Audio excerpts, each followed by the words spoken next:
Daniel Sarsay, profesor de Derecho Constitucional, abogado constitucionalista. Bueno, la idea en este día tan especial que tratamos de abrir un paréntesis entre los temas del campo, lo que hay, lo que falta, la cosecha, los créditos, la falta de financiamiento, etcétera, es mirar un poco las bases de todo nuestro andamiaje, que es la democracia, la república y el funcionamiento de las instituciones. Por eso este programa especial versa sobre eso, digamos, mirar los errores que hemos cometido y tratar de no volver a cometerlos en esta época donde la justicia ha estado y está en tela de juicio por muchos lugares, digamos, la gente que está presa sin tener condena, la gente que está libre teniendo que estar presa, la lentitud de la justicia, el avasallamiento de la política, o sea, de una institución sobre otra, digamos, y cuánto de todo eso tenemos que aprender. Por eso me gustaría preguntarle, doctor Sarsay, ¿cuál es su mirada sobre el rol de la justicia o su ausencia en la aparición de aquel movimiento cívico-militar, mayoritario por cierto, que impuso la Junta Militar en fines de los 70? Mire, yo empezaría comentándole lo siguiente. Creo que el gran problema que tiene la Argentina es la dificultad de lograr la concreción de una justicia independiente, a pesar de lo que la Constitución establece. Sin embargo, siempre queda como una asignatura pendiente. Eso ha sido oscilante en el tiempo, sin lugar a dudas. La falta de independencia fue mucho más claro, por supuesto, en los gobiernos militares, en algunos de los gobiernos civiles, donde también la falta de independencia fue muy grande. Pero como regla general, aquello que nuestro preámbulo manda, que es como único objetivo institucional el de afianzar la justicia, porque no hay duda que los constituyentes la tenían clara, sin embargo eso no se ha logrado concretar. Yo no diría que el golpe militar es una resultante de la omisión de la justicia, porque no ha sido así a mi modo de ver. Los golpes militares se transformaron durante 53 años de nuestra historia, de 1930 a 1983, como una suerte de anormalidad que se volvía normal. Es lo que yo denomino el péndulo. Durante cierto tiempo éramos gobernados por los votos y durante otro tiempo éramos gobernados por las botas y nos parecía lo normal. Uh-huh. Sin embargo, hizo pedazos no solo la institucionalidad, sino la seguridad jurídica y el desarrollo del país, que la Argentina desde 1930 no dejó de decrecer, uh-huh, cuando rompe, digamos, lo que se llama la continuidad constitucional, es decir, el modo como la Constitución prevé que deben ser sustituidos sus gobernantes. Uh-huh. Lo que usted describe es un poco lo que decía Platón, ¿no? En su descreimiento de la democracia, que él decía que la democracia pendulaba entre diríamos hoy el populismo, ¿no? y las dictaduras, porque por un lado había que hacer lo que el pueblo quería y por el otro lado después teníamos que arreglar los desastres de aquel extremismo. A eso vino a resolver la República, es decir, nuestra ausencia de instituciones fuertes puede ser la generadora de nuestros mayores problemas. Sí, pero de lo que yo dije no es que yo descrea de la democracia. No, está claro. Al contrario, sí, yo sí. lucho permanentemente para que tengamos una democracia republicana con mayúscula. Creo que es el único sistema humano en donde gracias a la ideología liberal en lo político y en lo económico se logra una sociedad donde se vive en un sentido amplio de manera satisfactoria. Uh-huh. Ahora, lo que estamos viendo en estos momentos es la intención de cooptar la justicia o de que la justicia esté al servicio de la política, digamos, ¿no? Porque si uno dice, bueno, voy a poner a un procurador y voy a poner un sistema que se va a basar en el procurador y el procurador va a venir con el gobierno de turno, evidentemente vamos a tener una justicia que va a ir al ritmo de la política, con lo cual corremos el riesgo de un totalitarismo. Estoy totalmente de acuerdo y yo vivo alertando al respecto. Tenemos en la actualidad gobernantes que descreen de la República, además quien realmente ejerce el poder, que la vicepresidenta de la Nación, lo ha dicho con todas las letras. Para ella el ideario de la Revolución Francesa, el pensamiento de Montesquieu retrasa, cuando en realidad lo que retrasa es lo que ella quiere, que lo que ella quiere es un poder unificado en el mando de una sola persona, que es el sistema anterior a la Revolución Francesa y al constitucionalismo. A ella le gustaría ser Luis XIV.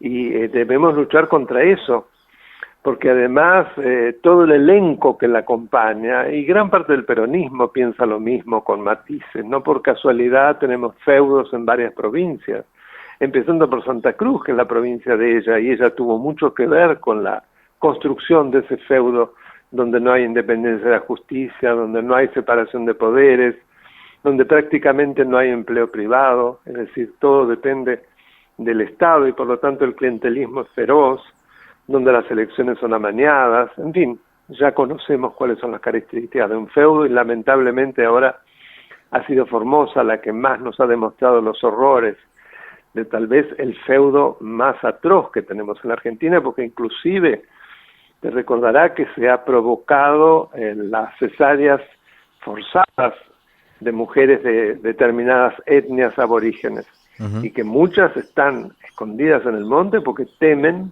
ser llevadas a realizar cesáreas forzadas, o sea, algo que nos empareja con el nazismo más que con una república, y lamentablemente estamos conviviendo con eso, y quien dice ser el presidente, que ya queda bien claro que no lo es, uno de los primeros viajes que hace es para verlo a Gilles d'Infrane y decir que para él es el gobernador ejemplar. Así que lo que estoy diciendo no es que yo lo interprete, sino que lo dicen ellos a través de sus propias bocas. ¿Cuánto riesgo se corre en este momento de... Obviamente no va a ser imposible volver a los 70 porque ya no hay un ejército de esa manera. Afortunadamente no lo hay. La sociedad ha crecido, digamos, somos otros, pasamos por ese momento, creo que lo aprendimos. Pero ¿cuánto riesgo hay de caer no sé si en una dictadura, pero sí, digamos, en un régimen totalitario? Bueno, un régimen totalitario y una dictadura son sinónimos. Yo pienso que hoy en día ya no se dan los golpes tradicionales, no es que piense, no se dan. Pero lo que sí se da es un proceso de desconstitucionalización. Lo que yo hace mucho tiempo he llamado de microgolpes, la sumatoria a lo largo de un determinado lapso, una gran cantidad de actos que provienen de un presidente que se transforma en el gran depositario del poder, que poco a poco van derrumbando el edificio institucional. Para ser claros, no hay más que mirar a Venezuela para encontrar el ejemplo más cabal. El riesgo es eso, porque además Santa Cruz o Formosa son mini Venezuelas. No es que sea algo que está ausente en la Argentina, no, lamentablemente tenemos pedacitos de nuestro territorio en donde ya eso existe. En el resto no existe, a mi modo de ver, por dos motivos fundamentales. El fundamental es que hay una porción muy grande de la sociedad, yo creo que hoy es mayoritaria, que se ha puesto de a poco los pantalones largos, que ha llevado a cabo 9 banderazos ejemplares a lo largo de todo el país, que gracias a eso se frenaron la mayor parte de las iniciativas de un poder que lo que desea es la impunidad de la presidenta, porque de hecho es la presidenta, me refiero a Cristina Kirchner, de su familia y de sus adláteres. Porque lo han hecho día a día distintos actos, distintas decisiones, proyectos y demás encaminados absolutamente a la impunidad de ella.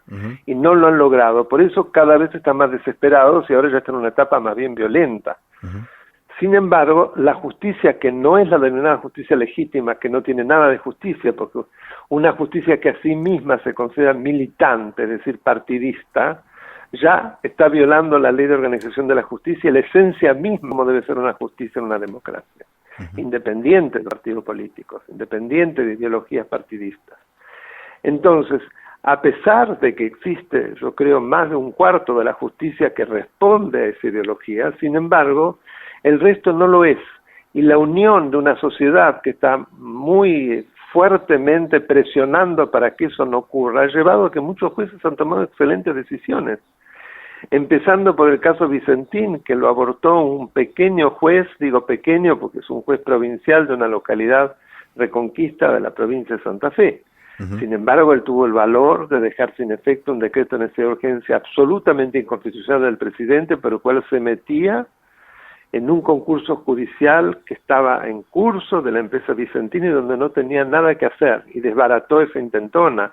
Y después la Cámara de Apelaciones local confirmó todos sus actos. Entonces, allí vemos que la justicia, cuando está empoderada, porque siente que hay una sociedad que la apoya, decide conforme a la Constitución y para todos los actos de los otros poderes susceptibles de minarla. Y eso se repitió en varios otros casos, no es el único. Tenemos que observar la parte positiva, ¿no? Y lo mismo pasó con la Cámara de Casación Penal cuando decidió declarar válidos y constitucionales la ley del arrepentido y los testimonios de los arrepentidos, que son valiosísimos, porque implica validar la causa Cuadernos, que lleva directamente a los fenómenos de corrupción peores que ha habido en nuestro país y donde está seriamente comprometida y procesada y elevada a juicio oral la vicepresidente. Sin embargo, lo hicieron. Inclusive el traslado de Brugli y Bertuzzi, la mayoría de la Corte, si bien a mí el fallo no me gustó, trata de ser un poco quedar bien con todos, sin embargo paró de hecho el traslado. Quedó supeditado a un concurso que ya sabemos lo que duran en la Argentina y mientras tanto siguen en sus sitiales. Y así podríamos recorrer muchas otras decisiones. Ahí acabo de ver que la Cámara Federal porteña ha decidido reabrir la causa por la cual se llevó a cabo la operación PUF. ¿Se recordará lo que le esto acaba de aparecer? Santoro. Exactamente, y Stornelli, donde se hicieron un forum shopping para lograr que un juez amigo, Alejo Ramos Padilla, inventara una causa sin competencia territorial y pusiera contra las cuerdas a un fiscal y a un periodista de investigación que había llevado a cabo también muchas de las más importantes causas que involucran a ella, para amedrentar y para tratar de sacar de circulación y eventualmente ponerlos presos a través de un ardid, que finalmente es desbaratado también por la Cámara Federal de Mar del Plata, que en un excelente fallo, inclusive le llega a decir a ese juez que hay que ser muy infantil para pensar que quien hace periodismo de investigación está haciendo actos de espionaje, para reducir algo mínimo. Entonces, claro, ¿cómo no van a estar preocupados? Y creo que todos esos gritos de esta señora que se pone como loca, hace un acting, como lo hizo frente a otra de las causas, hace muy poco, ante los jueces que la miraban absolutamente inamovibles, porque lo que ella trata es que le contesten para poder recusarlo, que no le van a dar el gusto, entonces cada vez gritaba más. Hablan no de un acto de fortaleza, yo le digo a toda la gente que me dice, pero mirá cómo grita y no le dicen nada y hacen muy bien, porque si no los va a recusar. Usted entonces, digo, me ha dicho dos cosas que para mí son muy importantes, siempre teniendo en cuenta que tenemos esta mirada retrospectiva como imagen de lo que debemos aprender, ¿no? Es decir, mantener la república y la democracia y no caer en la tentación de un salvador. Se suele señalarse respecto a la historia judía que vagaron 40 años en el desierto para cambiar, digamos, aquellos esclavos que salieron de Egipto para parir hombres libres. ¿Usted cree que nuestro peregrinar en este desierto democrático de estos 40 años finalmente nos devolverá a una república democrática? ¿Usted confía en eso o todavía está muy en duda?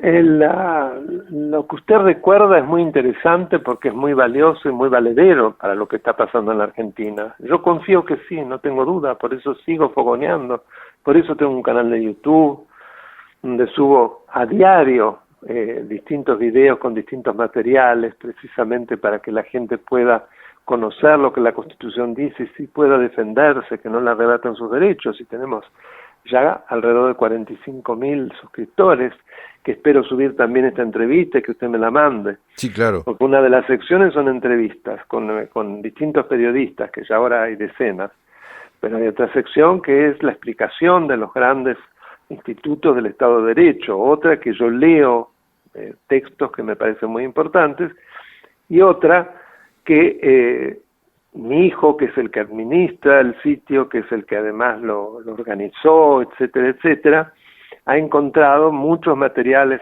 del pasado, donde yo di clases, di conferencias, y que también están en esa cuarta sección.